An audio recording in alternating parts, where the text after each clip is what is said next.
तो चलिए दोस्तों, स्वागत है आप सभी का भैया हमारे चैनल जेपी वर्ल्ड क्लासेस में। तो भैया आज हम बात करने जाने वाले हैं इलेक्ट्रोकेमिस्ट्री के बारे। इलेक्ट्रोकेमिस्ट्री का जनरली ये हमारा थर्ड लेक्चर होने वाला है, जिसमें हम स्टार्ट करेंगे एक अपना नया टॉपिक जिसका नाम है कंडक्टेंस। ठीक, तो चलिए भैया नेक्स्ट टॉपिक आ जाएगा हमारा CTANCE कंडक्टेंस। कंडक्टेंस हमारा आ जाएगा नेक्स्ट टॉपिक। तो सबसे पहले समझ लेते हैं कंडक्टेंस होता क्या है। जनरली कंडक्टेंस को कंडक्टिविटी भी बोला जाता है। जनरली जिसके थ्रू हमारा एक मेटल या फिर कोई भी सब्सटेंस इलेक्ट्रिसिटी कंडक्ट करता है उसे क्या बोलते हैं, कंडक्टेंस बोलते हैं। ठीक, कोई भी सब्सटेंस जैसे एक सोल्यूशन भी हो सकता है या फिर एक कोई मेटल भी हो सकता है। जनरली कंडक्टेंस समझने से पहले कुछ और समझ लेते हैं जो कि इससे भी ज़्यादा इम्पोर्टेंट है, जो है हमारा रेजिस्टेंस। अब जो रेजिस्टेंस क्या होता है, रेजिस्टेंस यानी ही होता है बाधा, मतलब रोकना। जो चीज कंडक्टिविटी को रोकेगी उसे बोला जाता है रेजिस्टेंस। मतलब जो कंडक्टिविटी के पाथ में बाधा करेगी उसे बोला जाता है रेजिस्टेंस। रेजिस्टेंस जनरली क्या होता है, एक रेजिस्टेंस जनरली होता है जो कि इलेक्ट्रिसिटी को फ्लो करने से रोकेगा। तो जनरली रेजिस्टेंस समझ लेते हैं। रेजिस्टेंस इज इक्वल टू, हम जनरल ओम्स लॉ से पढ़ते आ रहे हैं, V बाय I। ये ओम्स लॉ से पढ़ते थे, V is equal to IR। ठीक, और ये हमने पढ़ा था उस समय कि V is directly proportional to I होता है। मतलब जितना ज्यादा वोल्टेज होगा उतना ज्यादा करंट होगा। और यहाँ एक हम डायरेक्टली क्या लगाते थे, एक R कांस्टेंट लगाते थे जो कि को इक्वल कर देता था, V is equal to RI हो जाता था। ठीक, ये सब तो नॉर्मल बात है जो कि आपको फिजिक्स में समझना था, वहां पर भी हमने इस टॉपिक को अच्छे से पढ़ा है। तो चलिए भैया इधर साइड पढ़ते हैं। अब यहाँ आता है R is equal to V by I, या फिर यानी मतलब एक वोल्टेज बाय करंट। तो रेजिस्टेंस क्या होता है, जनरली ये रेशियो होता है वोल्टेज और करंट के बीच में। ठीक, कितना अमाउंट ऑफ वोल्टेज रिक्वायर्ड है 1 एम्पियर करंट को फ्लो करने के लिए, उसे बोला जाता है रेजिस्टेंस। ठीक, ऐसा बोल सकते हैं। और रेजिस्टेंस इज इक्वल टू, एक चीज और होता है, रेजिस्टेंस इज डायरेक्टली प्रोपोर्शनल किसके होता है, लेंथ के। इसे मान लेते हैं इक्वेशन 1। और इनवर्सली प्रोपोर्शनल होता है किसके, एरिया के। मतलब जितना ज्यादा लेंथ होगा उतना ज्यादा रेजिस्टेंस होगा, और जितना ज्यादा एरिया होगा उतना ही कम रेजिस्टेंस होगा, क्योंकि area is inversely proportional to resistance होता है। तो ये मान लेते हैं हमारा हो जाएगा इक्वेशन 2।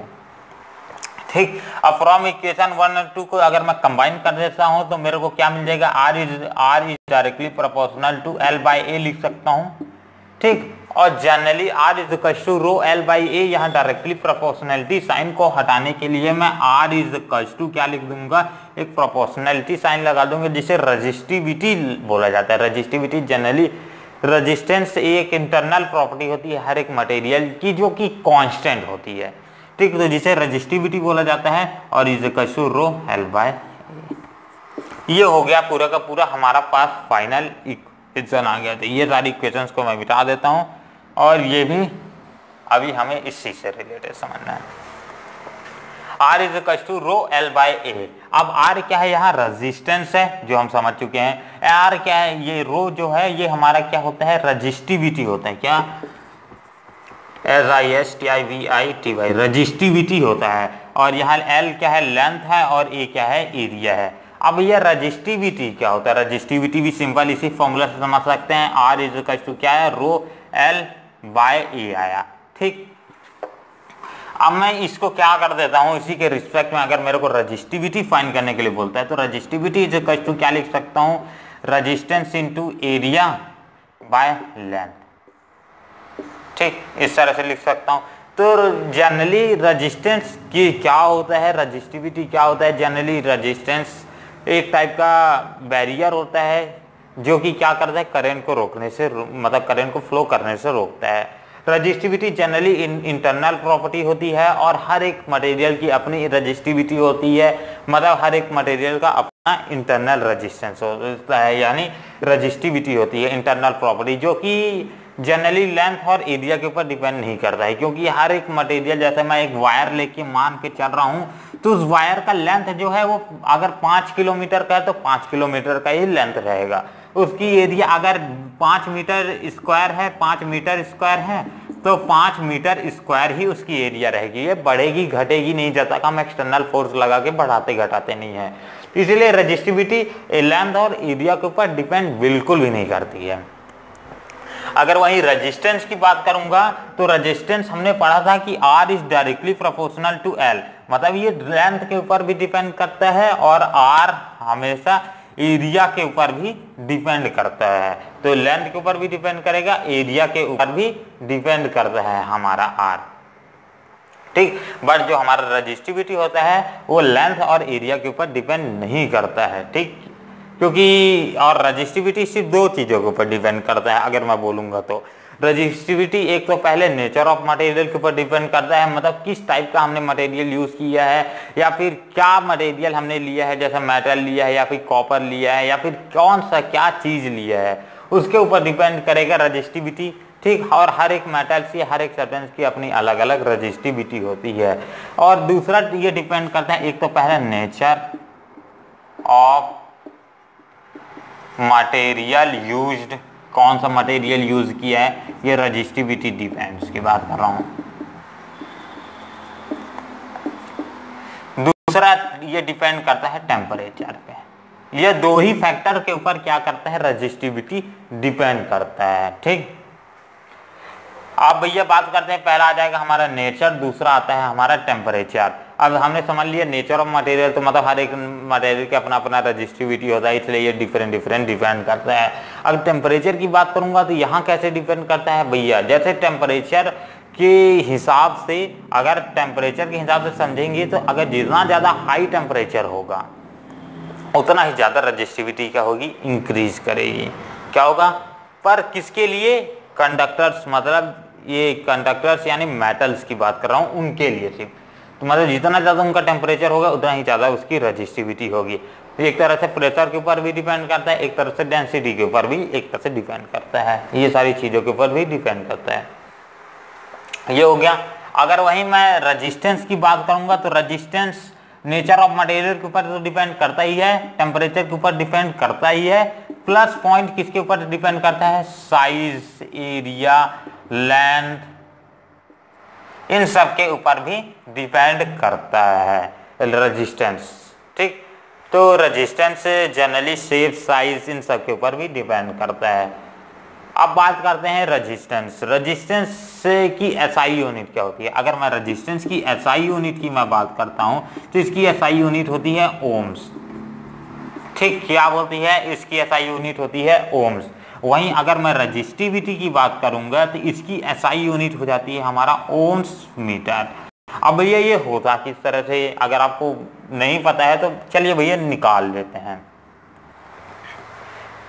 यहां पास निकाल सकता हूं। मेरे को रेजिस्टिविटी की एसआई यूनिट नहीं मालूम, पर रेजिस्टेंस की एसआई यूनिट क्या होती है, ओम्स होती है। एरिया की क्या होती है, मीटर स्क्वायर होती है, और लेंथ का क्या होता है, मीटर। तो मीटर मीटर स्क्वायर कैंसर, तो ये क्या आ जाएगा, ओम्स की एसआई यूनिट हो जाएगी ओम्स मीटर, सॉरी रेजिस्टिविटी की एसआई यूनिट हो जाएगी ओम्स मीटर। तो भैया ये आ गया हमारा ओम्स मीटर एसआई यूनिट, ठीक। तो ये हमारा समझ आ गया दो कॉन्सेप्ट, ठीक। जल्दी जल्दी नोट कर लीजिए।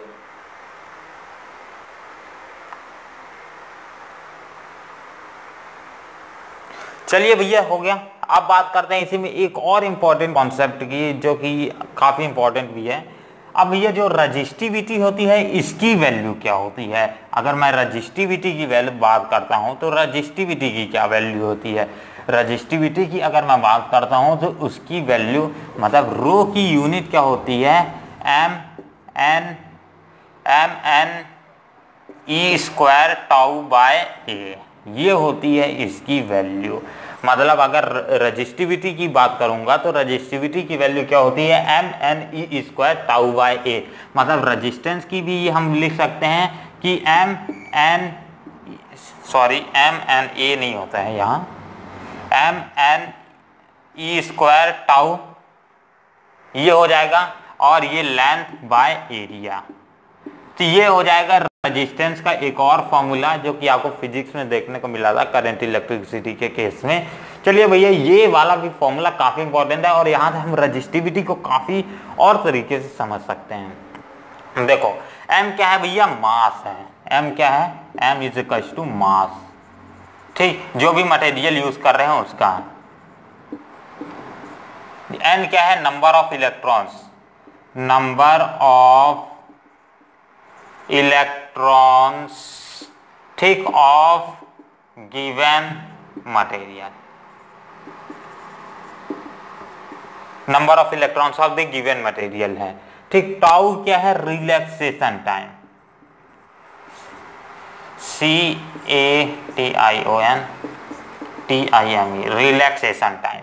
अब ये रिलैक्सेशन टाइम क्या होता है, रिलैक्सेशन टाइम जनरली दो इलेक्ट्रॉन के बीच के कॉलिजन टाइम को हम क्या बोलते हैं, रिलैक्सेशन टाइम। मतलब एक इलेक्ट्रॉन यहाँ है और दूसरा इलेक्ट्रॉन यहाँ है, अब इन दोनों के इलेक्ट्रॉन के बीच में जो कॉलिजन होने के मतलब जितना कॉलिजन मतलब एक दूसरे से टकराने की टाइम, जितना टाइम लगेगा उसको बोलते हैं रिलैक्सेशन टाइम। तो रिलैक्सेशन टाइम क्या होता है, दो बीच के टकराने का। भैया अब भैया जो ये तीन चीज हो गई, जैसे मास हो गया, अब मास तो किसी भी सब्सटेंस का कांस्टेंट रहता है भैया, किसी भी मटेरियल का क्या होगा, मास कांस्टेंट रहेगा, ठीक।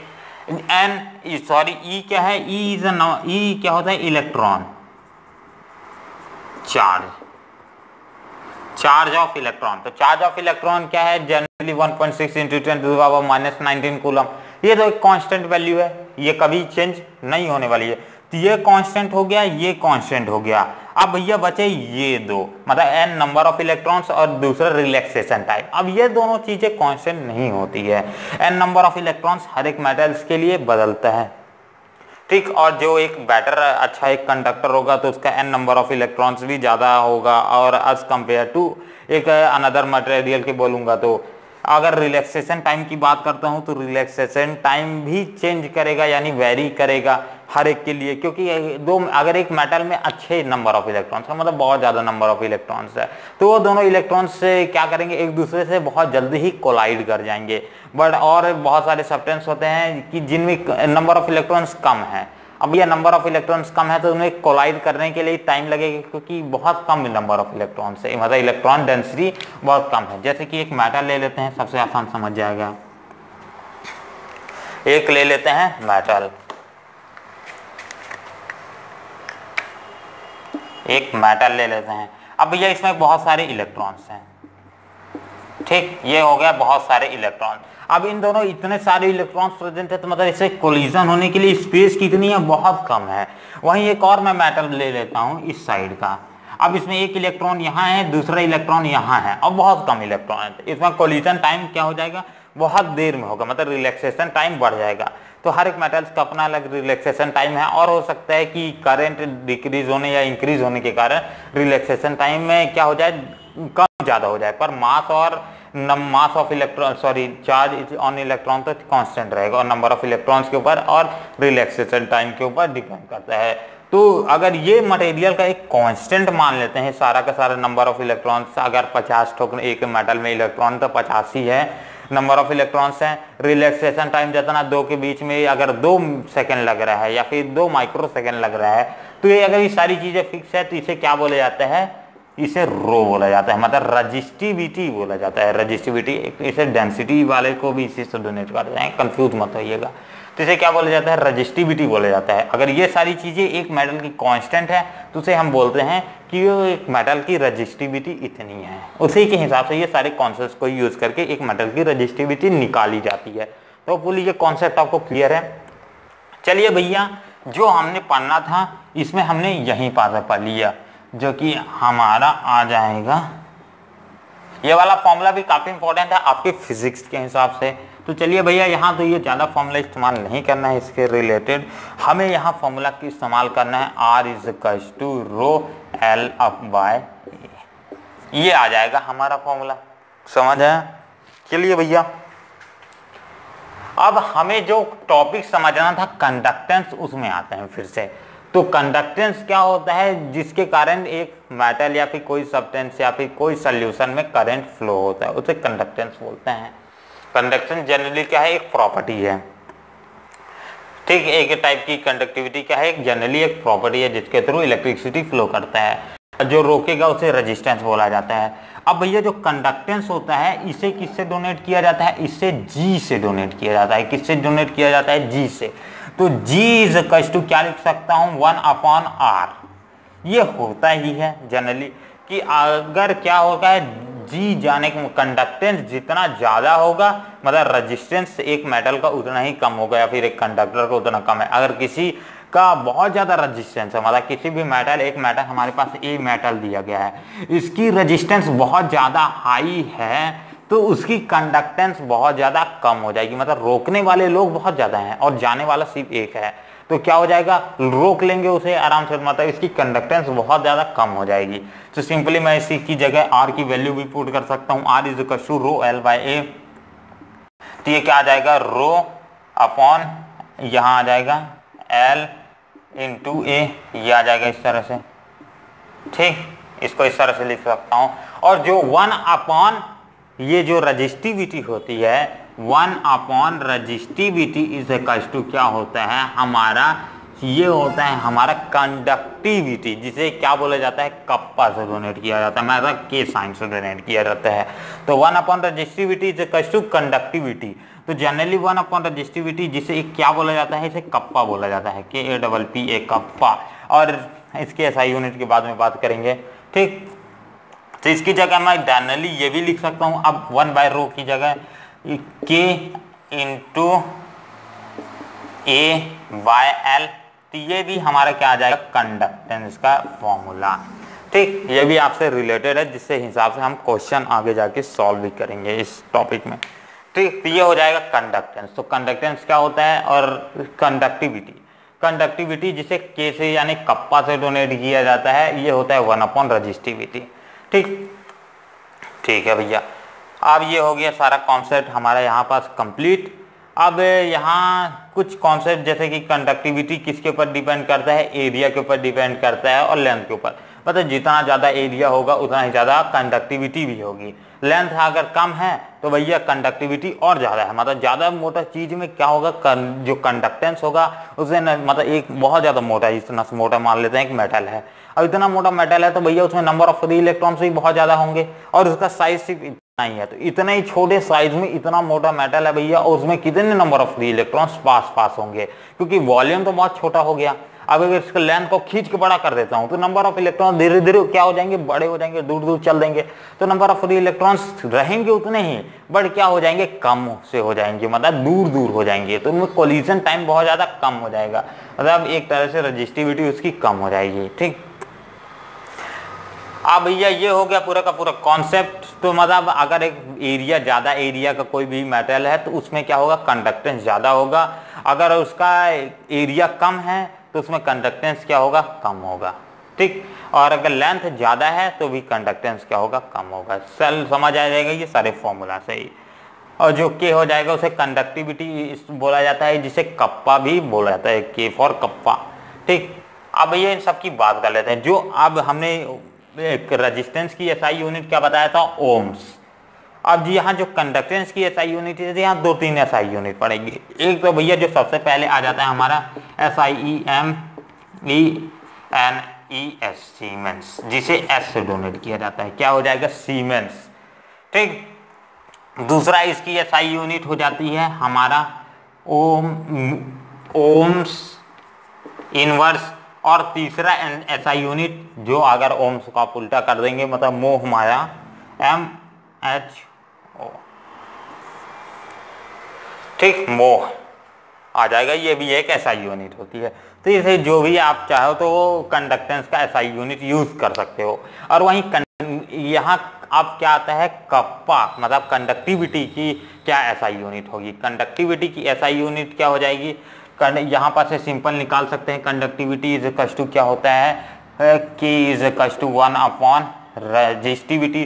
तो रजिस्टिविटी की एसआई यूनिट क्या होती थी, ओम्स मीटर। तो कप्पा की क्या हो जाएगी एसआई यूनिट, मतलब कंडक्टिविटी की SI unit ohms inverse metre inverse, ये आ जाएगी इसकी SI unit.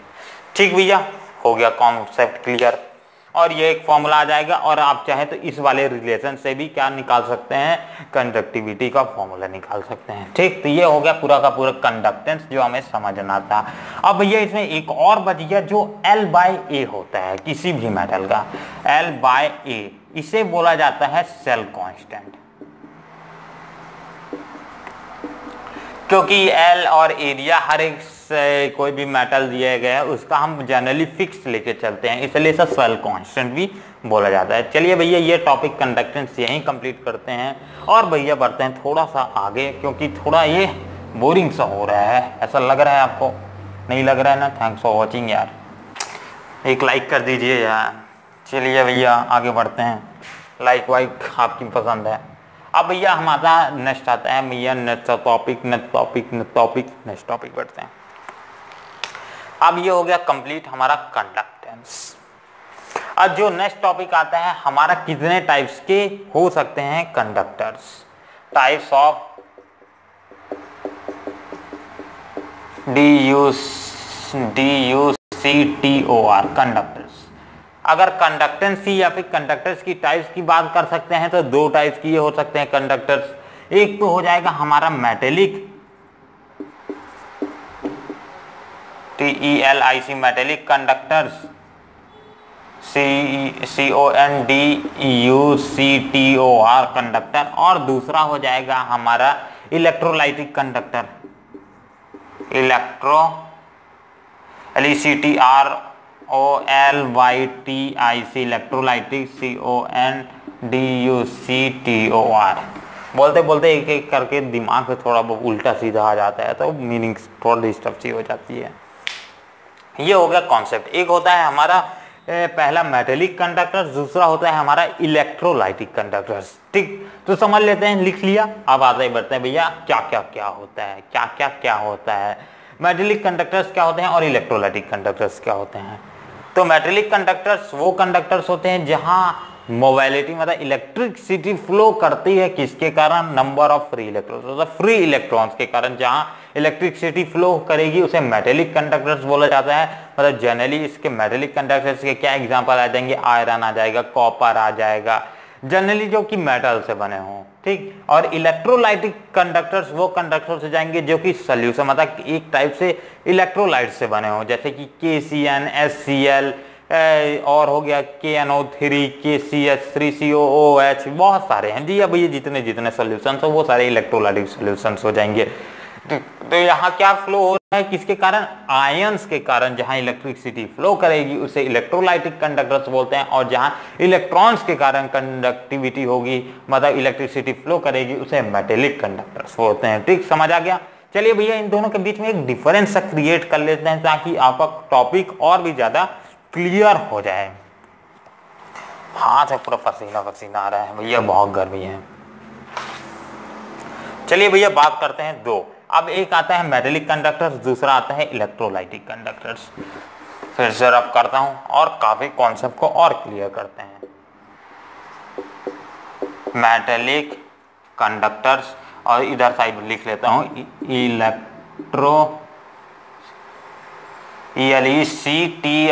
ELECTROLYTIC electrolytic conductors. Metallic conductors में जो जिसके कारण इलेक्ट्रिसिटी फ्लो करती है, इसके कारण क्या रहता है, इलेक्ट्रिसिटी फ्लो करने का कारण क्या रहता है, यानी लिख सकते हैं electricity flow due to free electrons. Free electron के कारण यहाँ इलेक्ट्रिसिटी फ्लो करती है। और जो इलेक्ट्रोलाइटिक सॉल्यूशंस होते हैं वहां इलेक्ट्रिसिटी फ्लो करती है किसके कारण, आयंस के कारण, मतलब फ्री आयंस के कारण। जो उसमें आयंस होंगे पॉजिटिव आयंस या नेगेटिव आयंस, कैटायनिक और एनायनिक आयंस, जो कि हम सेल्स रिएक्शंस में अभी तक पढ़ते आ रहे हैं, तो उसके कारण जो फ्लो करेगा उसे इलेक्ट्रोलाइटिक कंडक्टर बोलते हैं।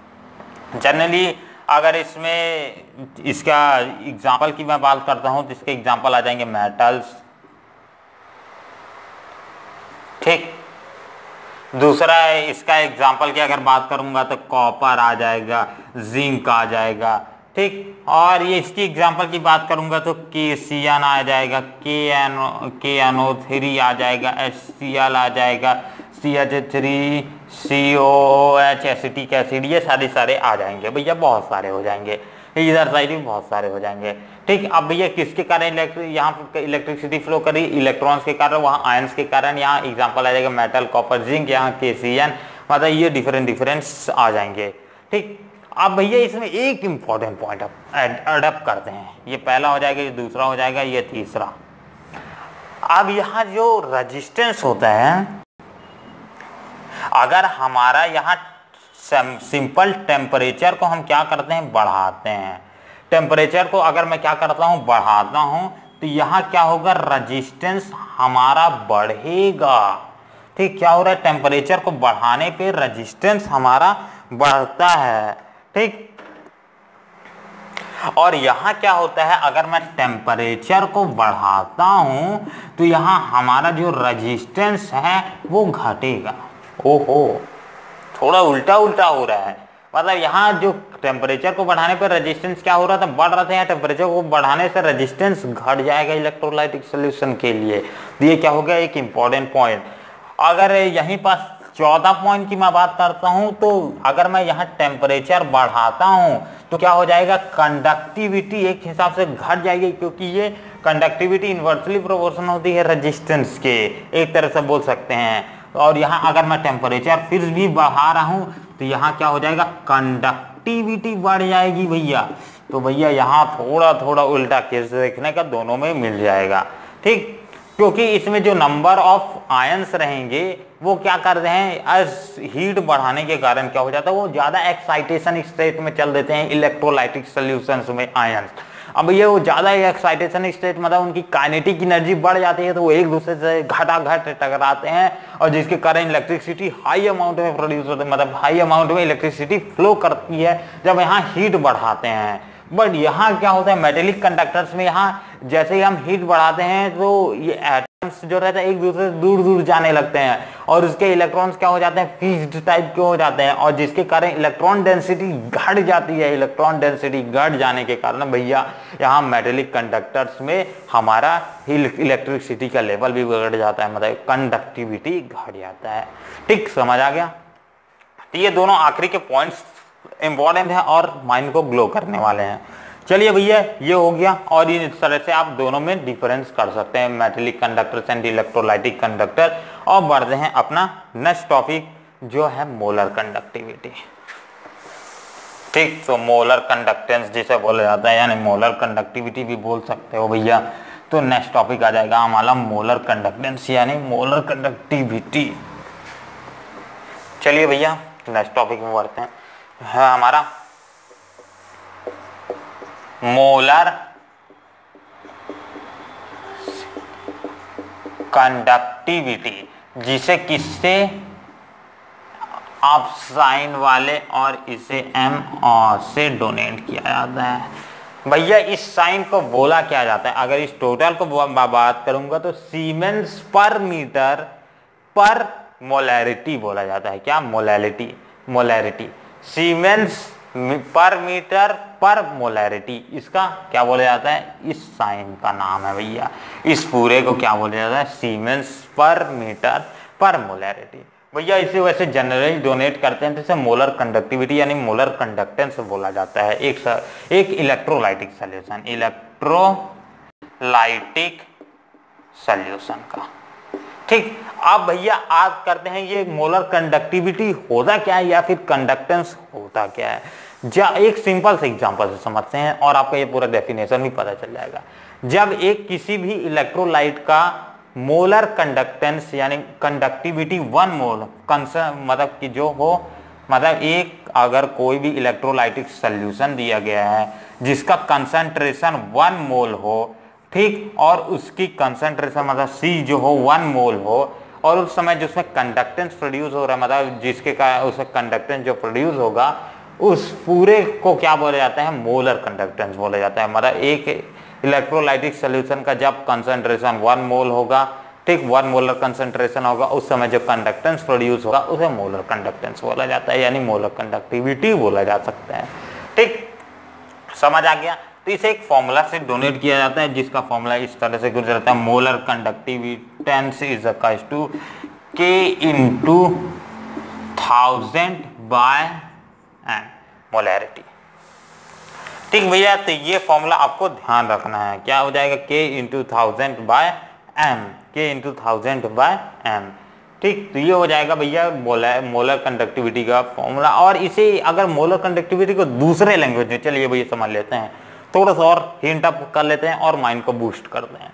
मोलर कंडक्टिविटी इस तरह से भी समझा जा सकता है, जब कोई भी हमारे पास दो मेटल इलेक्ट्रोड्स है, उसके इलेक्ट्रोलाइटिक सोल्यूशन में हम उसे डिप्ड करा रहे हैं। ठीक, क्या करिए, हमने मेटल इलेक्ट्रोड्स लिया, दो मेटल इलेक्ट्रोड, उसके इलेक्ट्रोलाइटिक सोल्यूशन में हमने उसको डिप्ड करा दिया। अब डिप्ड कराने के कारण उसका जो मोलर कंसंट्रेशन लिया, मतलब जो मोलर कंसंट्रेशन 1 मोल लिया और एक कांस्टेंट टेम्परेचर रखा। ठीक, और उस समय जो कंडक्टेंस प्रोड्यूस हुआ, उसी कंडक्टेंस को क्या बोला जाएगा, मोलर कंडक्टेंस बोला जाता है। ठीक, यानी मोलर कंडक्टिविटी बोल सकते हैं। चलिए भैया, कॉन्सेप्ट क्लियर है?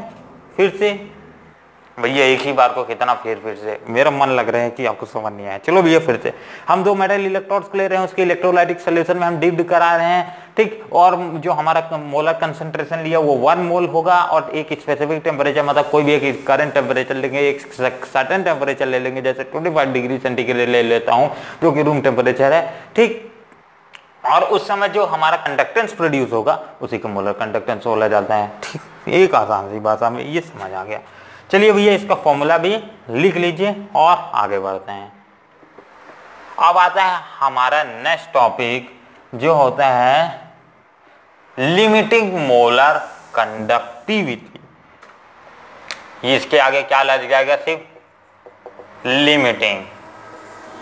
लिमिटिंग मोलर कंडक्टिविटी, जिसे सिर्फ नॉट लग जाता है, सीमेंस पर मीटर पर मोलैरिटी के ऊपर सिर्फ नॉट लग जाएगा। मोलर कंडक्टिविटी के अगर नॉट लगा दूंगा तो ये क्या हो जाएगा, लिमिटिंग मोलर कंडक्टिविटी। अब भैया लिमिटिंग मोलर कंडक्टिविटी क्या होती है, थोड़ा सा माइंड को बूस्टअप करते हैं और इसे भी समझ लेते हैं, क्योंकि ये मोलर कंडक्टिविटी कंडक्टेंस टाइप का ही है।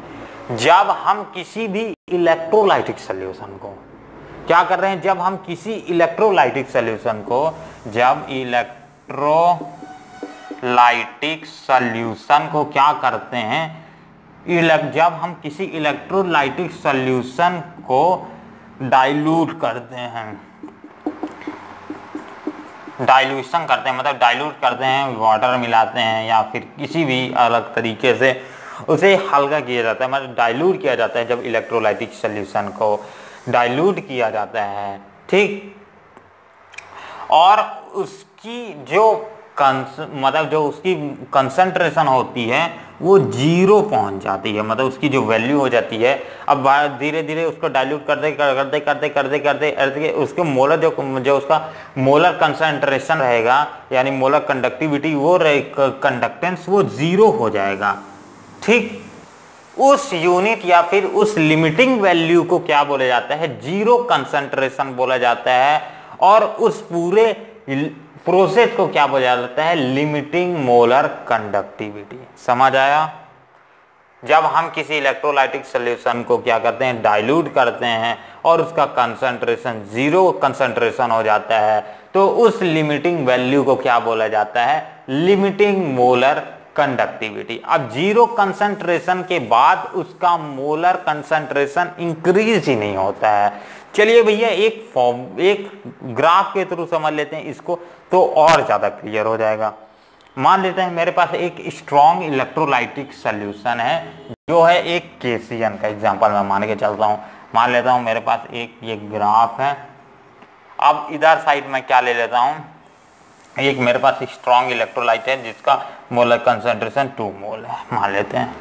ये क्या सा मटेरियल है, ये मटेरियल है, ये हमारा केसीएन मान लेते हैं कि स्ट्रॉन्ग इलेक्ट्रोलाइट। ठीक हो गया। अब इसको क्या करता हूँ, अब इधर साइड में क्या कर देता हूँ, √C, मतलब इसको क्या करता हूँ, कंसंट्रेशन इसकी धीरे धीरे क्या मतलब धीरे धीरे क्या हो जाएगी, घटती जाएगी। ठीक, एक तरह से। अब यहाँ पास क्या आ जाएगा, 0 0 होते हैं, 0 मोलर कंसंट्रेशन। अब इधर क्या हो जाएगा, मोलर कंडक्टिविटी की अगर मैं बात करूंगा, मोलर कंडक्टेंस m, तो ये क्या होगा, धीरे धीरे ऊपर ऐसे जाते जाते इंक्रीज करेगा। अब मैं क्या करूंगा, इसे डाइल्यूट करते जाऊंगा धीरे धीरे। चलो भैया थोड़ा सा हमने डाइल्यूट किया तो ये थोड़ा सा इसका मोलर कंसंट्रेशन का है, मोलर कंडक्टेंस बढ़ा। इसके बाद थोड़ा सा और किया, थोड़ा सा और मोलर कंडक्टेंस बढ़ा, थोड़ा सा और किया, थोड़ा सा और बढ़ा, थोड़ा सा और किया, थोड़ा सा और बढ़ा, थोड़ा सा और किया, थोड़ा सा और बढ़ा, थोड़ा सा और किया, थोड़ा सा और बढ़ा, थोड़ा सा और किया, थोड़ा सा और बढ़ा, थोड़ा सा और किया, थोड़ा सा और बढ़ा। अब भैया इसके बाद ये नाखो बढ़ेगा।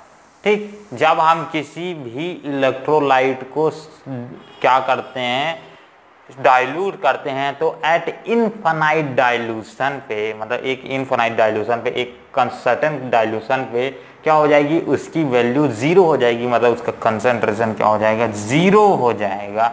उस वैल्यू के बाद, मतलब उस लिमिट के बाद जो मोलर कंडक्टिविटी है यानी मोलर कंडक्टेंस है वो बढ़ेगा नहीं, तो उस लिमिटिंग वैल्यू को क्या बोला जाता है, लिमिटिंग मोलर कंडक्टेंस। मतलब जैसे ये KCN के लिए हो गया, धीरे धीरे क्या हुआ, इसका हम देख सकते हैं मोलर कंडक्टिविटी जो है, मोलर कंडक्टेंस धीरे धीरे क्या किया, बढ़ रहे हैं। ठीक, अब एक ही एक दार क्या है, ये यहाँ पास पहुंच गया। अब ये इसके बाद ये नाखो बढ़ेगा। अब चाहे इसको जितना ज्यादा डाइल्यूट कर लो, अब जितना ज्यादा डाइल्यूट करते जाओ, उस वैल्यू के बाद वो मोलर जो उसका मोलर कंडक्टेंस हो वो नाखो बढ़ेगा। तो उस वैल्यू को क्या बोला जाता है, लिमिटिंग मोलर कंडक्टेंस बोला जाता है। कंडक्टिविटी लिख दिया हूँ, जिसे del M not, sorry del बोलता हूँ, सीमेंस पर मीटर पर मोलैरिटी से डोनेट किया जाता है। ठीक, तो ये हो जाएगा एक एग्जांपल। अब इसका स्लोप जो होता है, स्लोप होता है इसका -a। ठीक भैया, ये हो गया पूरा का पूरा सॉल्व। अब इसका अगर एक फॉर्मूला लिखते हैं इसी इक्वेशन के हिसाब से, तो क्या आ जाएगा हमारा फॉर्मूला आ जाएगा। जब इसका फॉर्मूला लिखेंगे तो भैया इस तरह से कुछ फॉर्मूला आ रहा है, भैया फॉर्मूला आ रहा है इस तरह से,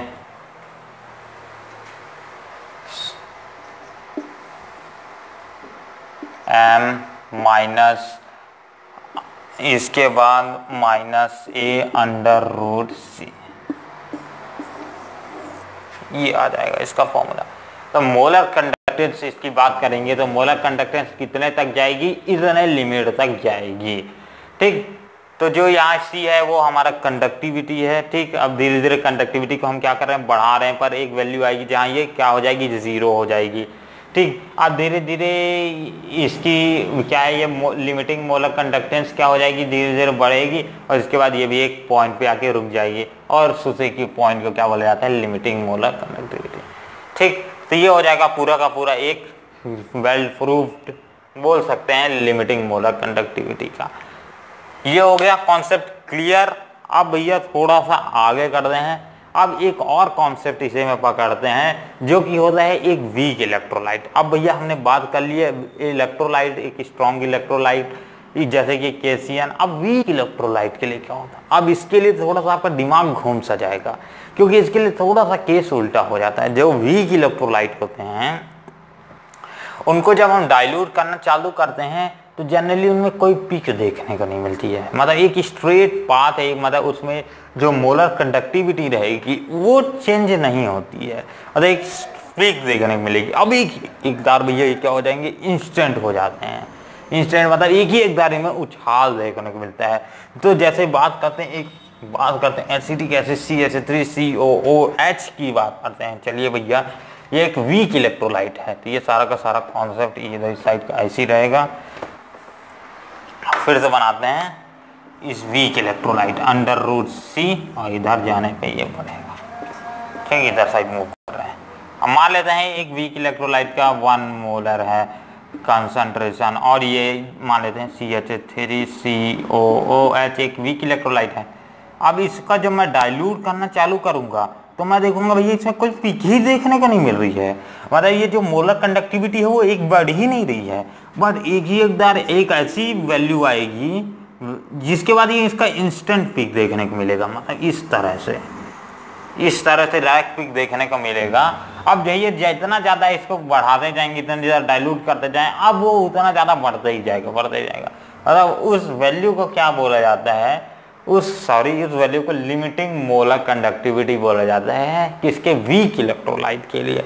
तो वीक इलेक्ट्रोलाइट के लिए एक इंस्टेंट चेंज देखने को मिलता है, ठीक। पहले कुछ भी मोलर कंडक्टिविटी में कोई चेंजेस नहीं आएगा, बट एक इंस्टेंट चेंज देखने को मिलेगा। तो ये होता है हमारे लिमिटिंग मोलर कंडक्टिविटी एक वीक इलेक्ट्रोलाइट के लिए। तो दोनों कॉन्सेप्ट होपफुली आपको क्लियर हैं। और भैया चलिए भैया, ये लेक्चर यहीं कंप्लीट हुआ। फिर भी आपको अगर कोई डाउट है तो 10-12 तो कमेंट में मार दीजिए अपने डाउट को, और आपको एक क्वेश्चन भी पिन अप मिल जाएगा। तो उस क्वेश्चन को आपको मालूम ही है #KNS से आंसर देना है।